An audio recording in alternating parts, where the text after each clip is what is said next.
Hello, hello les amis de la chaîne Animanimus Tarot, bienvenue aujourd'hui pour cette guidance professionnelle vie quotidienne du mois de janvier 2024. Vie quotidienne pour toutes les personnes qui n'ont pas d'emploi par exemple ou qui sont à la retraite mais qui ont quand même des activités bien sûr dans le quotidien.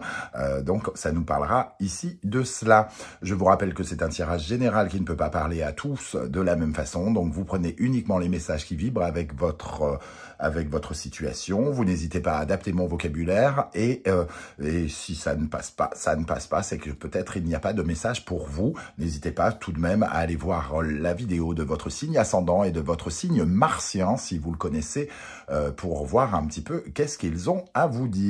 Dans la barre d'infos juste en dessous, vous trouverez différents liens qui vous mèneront vers les guidances que j'ai effectuées pour votre signe récemment, comme quels sont les messages que vos guides cherchent à vous transmettre, la guidance de janvier 2024 générale, la guidance générale du premier semestre 2024, les bonnes surprises de janvier 2024, les bonnes surprises du premier semestre 2024. Il y a de quoi faire pour rester un petit peu avec moi.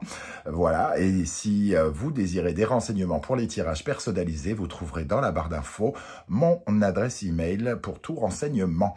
Voilà, on va pouvoir se retrouver dans un instant avec votre signe. N'oubliez pas de liker, de partager et de vous abonner à la chaîne pour me soutenir. À tout de suite. Hello, hello les amis Scorpion, ascendant Scorpion, signe martien en Scorpion. Bienvenue pour cette guidance professionnelle et vie quotidienne du mois de janvier 2024. Alors bien sûr, ce sont des énergies qui peuvent parler à certains Scorpions dès à présent et parler à d'autres un peu plus tard dans le mois de janvier. N'hésitez pas à revenir sur ce tirage. Je vous rappelle que c'est un tirage général qui ne peut pas parler à tous les Scorpions. De la même façon, vous prenez uniquement les messages qui vibrent avec ce que vous vivez et vous passez votre chemin. Si ça ne vous parle pas du tout, vous pouvez tout de même aller regarder la vidéo de votre signe ascendant et de votre signe martien pour voir d'autres détails. On y va avec l'énergie de votre guidance professionnelle. Ici, la justice et l'amoureux. Alors, ici, on voit deux cartes à l'endroit hein, déjà. Alors, ça n'a pas été très fréquent pendant tous ces tirages, donc il faut le noter. Donc, voilà, c'est plutôt intéressant. La justice nous parle de quelque chose qui vient, entre guillemets, acter une décision, peut-être, une décision que vous prenez ou une décision qui vous est accordée, en tout cas, par rapport à quelque chose qui vous fait envie ici. Hein. L'amoureux, c'est quelque chose qui vous fait envie. Et ça nous parle peut-être, tous les deux, nous parle déjà de décisions à prendre, mais surtout de remettre de l'ordre dans quelque chose, ici, avec la justice, par rapport à peut-être une orientation, puisqu'on parle de professionnel. L'amoureux, c'est remettre de l'ordre par rapport à une relation, peut-être avec un collègue, peut-être avec quelqu'un, paf, une sanction tombe, le collègue est puni pour vous avoir emmerdé, ou je ne sais quoi. Par exemple, ou alors on nous parle ici d'une sélection, pourquoi pas, la justice et l'amoureux, on pourrait avoir comme une sorte de casting, il y a eu une compétition, la décision tombe, elle semble être en votre faveur, ou elle vous permet de vous réorienter, ça peut être aussi une décision que vous prenez, de prendre une nouvelle orientation, de vous ouvrir à une nouvelle formation, à quelque chose comme un virage hein, que vous pourrez y prendre ici. Pour moi, il y a cette notion de virage, en tout cas, vers quelque chose qui vous plaît. La justice apporte de l'organisation, elle apporte de la loi, donc elle peut apporter des documents juridiques, des documents administratifs si vous vous sentez concerné par ça. Elle peut nous parler d'un procès qui réoriente quelque chose ici hein, par rapport à peut-être une relation. L'amoureux, c'est quand même cette notion d'aller vers des libres choix aussi et vers quelque chose qu'on désire vivre. Donc, c'est plutôt intéressant. En plus, 8 et 6 nous parlent de 14, donc de tempérance. Et avec tempérance, on nous parle de retrouver une certaine forme d'équilibre, une certaine forme de sérénité. Et aussi, peut-être, quelque chose qui va dans le renouveau. Hein. Donc, des décisions prises ici, soit pour se réorienter, soit pour une sélection qui est faite dans le cadre du travail. En tout cas, quelque chose qui redonne de l'équilibre, de la structure dans vos projets professionnels. On voit ici qu'il y a des décisions Alors, ici, l'amoureux, quand il est à l'endroit, ce sont des décisions que l'on prend en toute conscience, avec son libre arbitre. C'est nous qui décidons. Quand elle est à l'envers, on nous parle plutôt d'un choix, de quelque chose qui nous fait pas plaisir, hein, un choix qui s'impose et qui n'est pas forcément agréable ou qui n'est pas consenti. Là, on parle bien d'une décision ou d'un choix qui est consenti pour vous, parce que ici, on a peut-être changé de regard par rapport à nos ambitions. On a regardé nos ambitions peut-être de façon différente. On attend peut-être de nouvelles choses de notre carrière professionnelle pour du mieux. Ok, on va essayer bien évidemment d'en savoir plus avec notamment l'oracle du soleil levant, l'oracle que j'ai créé. Je vous ai mis les liens si vous désirez le découvrir ou si vous le désirez le commander dans la barre d'infos juste en dessous. Ici, nous avons l'énergie du cimetière. Alors, j'allais dire le soleil parce qu'il fait de plus en plus noir ici. Et j'espère que vous allez continuer à avoir quand même les cartes. Donc, le cimetière, ici, nous parle d'une transformation. Hein. Bien sûr, quand on parle de cimetière, c'est pas la mort physique. Hein. Ici, c'est une transformation. Alors, peut-être qu'il y a une décision ici qui nous fait tourner une page ou qui arrête quelque chose. Oui. Il y a quelque chose peut-être qui s'arrête. Tout à l'heure, je parlais par exemple de punir quelqu'un qui vous a bien fait suer dans vos relations professionnelles, par exemple. Et là, tout à coup, paf, transformation.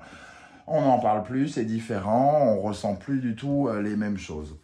Ce cimetière, ici, il nous parle plutôt d'une renaissance, quelque part. Hein. C'est vraiment la possibilité de passer d'un état à un autre, d'un comportement à un autre, d'un job à un autre, en tout cas d'apporter un vrai changement ici qui peut être intéressant et peut-être souhaité hein, par vous.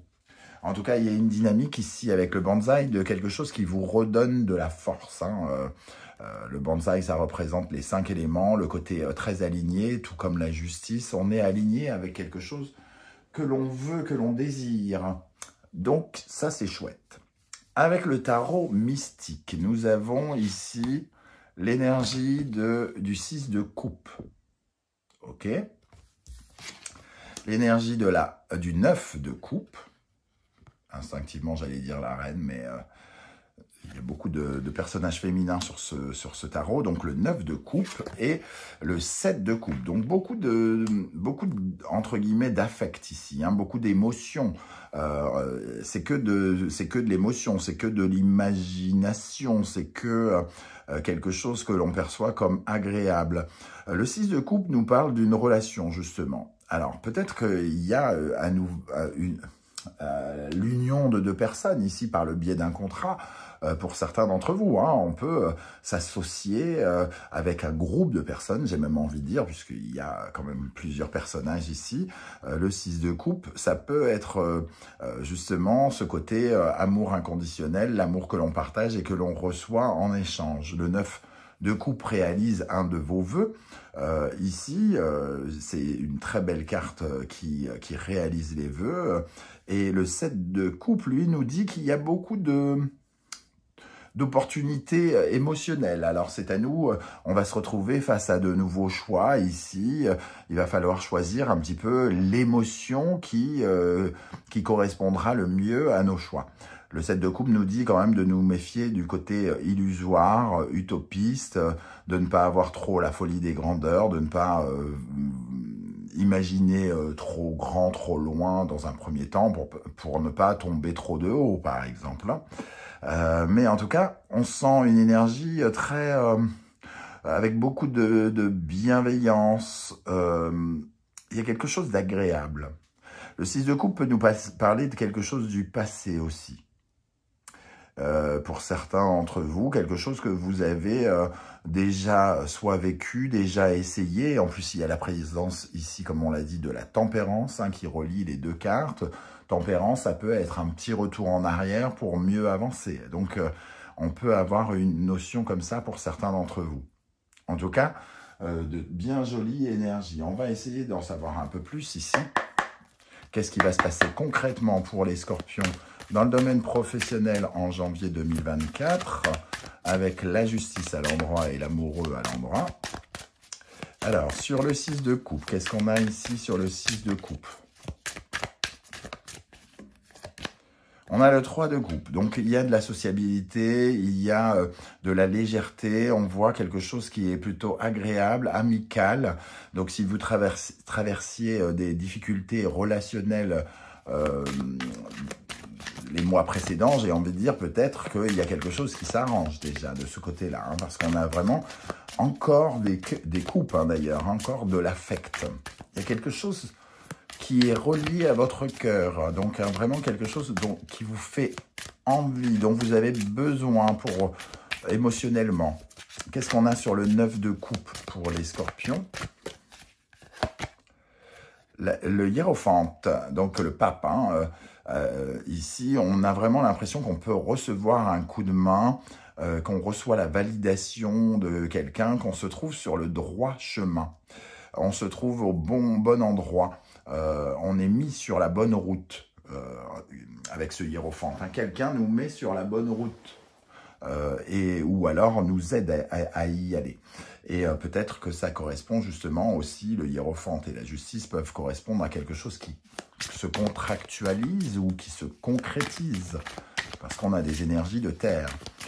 Qu'est-ce qu'on a sur le 7 de coupe pour les scorpions dans le domaine professionnel? La reine de denier, en tout cas, c'est quelque chose sur lequel on fonde beaucoup d'espoir, peut-être un peu trop, beaucoup d'espoir d'indépendance, beaucoup d'espoir de gagner mieux sa vie, d'avoir les moyens, de se sentir plus confiant, de se sentir bien dans sa peau, j'ai envie de dire, et dans une certaine forme de bien-être. Donc on est convaincu, quoi qu'il arrive, que c'est quelque chose qui va nous permettre de nous épanouir, qui va nous correspondre et qui va nous plaire. Voilà un peu ce que je ressens ici. Hein. Donc ça reste un peu, comment dire, un peu subtil, puisqu'il y a beaucoup d'énergie de coupe et que les émotions sont peut-être plus difficiles à décrire que des actes en soi.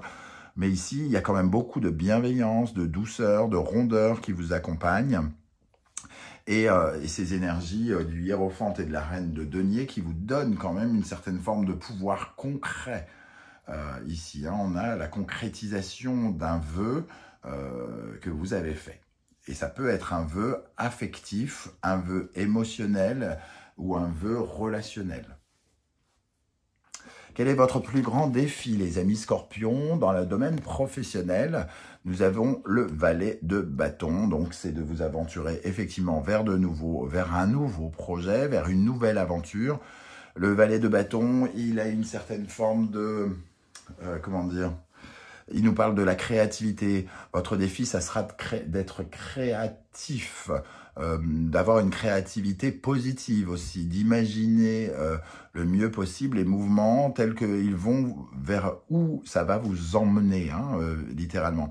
Le valet, ça reste une énergie d'apprenti, quelqu'un qui a des choses encore à apprendre sur les mouvements qu'il va mettre en place, peut-être à apprendre aussi en prenant de la distance. Il peut y avoir un mouvement physique, hein, avec le valet de bâton qui peut commencer un voyage, un déplacement ou quelque chose comme ça. Quelle est l'énergie qui va particulièrement vous aider? Le roi de bâton, donc là, le leadership, hein, vous allez être comme entre guillemets, comme un chef d'entreprise qui sait diriger de main de maître ses affaires. Avec l'énergie du roi de bâton, on a vraiment l'énergie d'un auto-entrepreneur, quelqu'un qui ne se démonte pas devant les difficultés, quelqu'un qui assume ses responsabilités, quelqu'un qui fonce, quelqu'un qui n'a pas peur d'obtenir ce qu'il veut et qui attire limite ce qu'il veut parce qu'il a un côté aussi charismatique. Donc il y a un côté conquérant ici, convaincant et conquérant qui vous accompagne et qui pourrait vous aider. Qu'est-ce qui, au contraire, pourrait vous freiner dans le domaine professionnel, pardon? Le 8 d'épée. Bon, ça va de soi, hein. Le 8 d'épée, c'est l'auto-sabotage, les pensées négatives. Ici, il y a de nouvelles choses qui arrivent vers vous. On voit la fin de quelque chose, un virage qui pourrait être pris au mois de janvier. Et c'est pas le moment de remettre en question vos capacités, vos connaissances ou quelque chose comme ça. Le 8 d'épée, c'est un petit peu, on a peur que nos idées n'aillent pas jusqu'au bout, qu'on laisse parler des phrases comme je suis bon à rien, j'y arriverai pas, c'est trop difficile. Oui, mais j'ai jamais fait, j'y comprends rien, toutes ces phrases un peu parasites d'auto-limitation. On voit ce personnage plutôt qui est, entre guillemets, paralysé par ses pensées, et c'est ce qui pourrait vous freiner. Donc, on est plutôt, il est préférable d'être dans ce rôle du roi de bâton qui a confiance en son pouvoir créatif, en sa capacité de rebondir tout le temps sur tout. C'est ça qui vous aidera. Hein.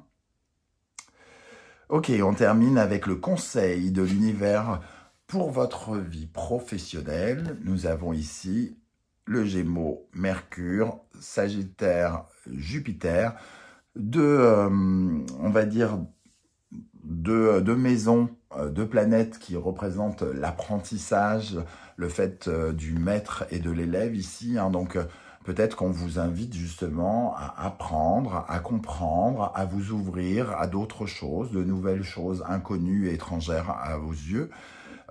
Ici, c'est sans doute comme un voyage intellectuel, probablement, peut-être même spirituel pour certains. En tout cas, il y a vraiment cette énergie que on puisse passer d'un environnement un petit peu, comment dire, habituel, une certaine forme de zone de confort, pour aller vers quelque chose d'assez étranger par rapport à ce qu'on a l'habitude de vivre. Et on voit en dos de deck, hein, on retrouve l'énergie de la seconde chance du phénix avec l'énergie de Scorpion. Pluton, Verseau, Uranus, des changements ici et la fin de quelque chose pour le début de quelque chose de nouveau.